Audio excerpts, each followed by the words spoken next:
Hands up for Trez and we'll get you to start, Charlie. Hey Trez, I guess first things first, how you feeling after the game? I'm feeling great, just getting treatment, trying to, heal up and get ready for this big game. Nick Kelly. Hey, Trezmen, Tennessee's offense with the wide split, you've seen it before. I mean, how does that make it more difficult to defend against the run when they have those receivers spread out so wide? They spread out the receivers right to go fast for them to come all the way in. So, we'll practice it. We'll just keep going over it and just like our days.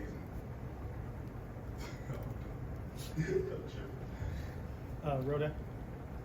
Just Tennessee's one of the better, or really one of the best rushing offenses in the country. Just what have you seen on film from what they're able to do in running game? They got a great offense. With a fast-paced offense, they'll try to run, get us on our heels, and then they'll try to throw some shots in there. We just got to stay on top of it. We got a great D-line, and hopefully we can contain them, and I know we will contain them. So. We'll left with Austin. Yeah, obviously you played at Georgia last year. You beat that Tennessee team last year that beat Alabama. Have you said anything to your teammates this year about you were able to win that game last year, but they weren't? Not really. You know what we got to do. We treat every opponent the same. Come in with a mental intensity, a mental focus, and we'll be all right. Just stack our days at practice, like I said, and just come out ready to play, and prepare the right way. Matt. Just having prepared for a team earlier in the season in South Florida that does some of the similar concepts to Tennessee, does that help this week at all? Almost definitely. Usually in fall camp we go with some teams, just like that week or that day we'll go with some teams. And USF, they got the same offense coordinator as Tennessee, so yeah, it was good to get a good look at that. And they got wide receivers too, so yeah, that was a good game on that. Cody. I know Steele sometimes use you, Law, Campbell when it comes to sending pressure, especially later in the games. Can you sense when the offense is maybe on their heels a little bit because they're maybe not sure who's coming? I just keep my feet on the ground. Usually backers moving around, and the offensive, if you're a good offensive lineman, you kind of know, and it's just about defeating that person and executing. That's about the game of football. If we execute, everything's gonna be just right. Tony. How much of an extra emphasis is there on making tackles and being sound in your tackling? We talked about with how spread out Tennessee is. You're not going to have as much help. You're a lot of one-on-one tackling. Just work on it in practice, work on open field tackling every time they any drills, and get better at that, and just pursue it as a unit. If we all around the ball and make them cut, you have somebody else there to clean them up and play as a team. Rush as a unit, everything. Charlie.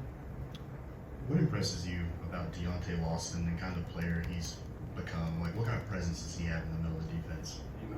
Deontay, it's crazy because he's a leader. He's like a real deal leader. He's younger than me, and it's just crazy to see. I be telling them boys all the time, they remind me of players at Georgia. I try not to compare them, but I was like, bro, you remind me of the Kobe. I really, I can look up to you, even though you're older than me. I can look up to you because you lead the right way. So yeah. Katie. I think this is the first time we've talked to you in this setting. Just what has the transition been like for you to Alabama over the last couple months? And maybe what are some of the things that were like you expected, or maybe some things that surprised you about playing here? I love it. I love Coach Saban. I love him. It's crazy how much I love him. Just being here, I found out this is really a tradition school. Everything here is traditional, and I like that. I love that about the school. Tony. Speaking of traditions, what have you heard about the Alabama-Tennessee rivalry and the cigars, and what is that going to mean to you? I just found out about the cigars yesterday, so I didn't even know that was a thing for real. I'm just ready to play. I'm not really worried about the outside noise. Worried about this team getting ready to play that game. The cigars and all that's going to be great, but we got to win this game. That's what we're focused on right now. Anything else? Last one, Mike.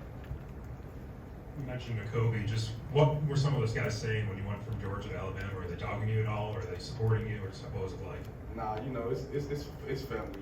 Once I play with them guys, they already know it's family. I still communicate with them guys to this day, and I'm going to communicate with the guys that's here when I leave here. So, it's a family thing. We all connected. It's all love. Thanks, Trez. Appreciate y'all.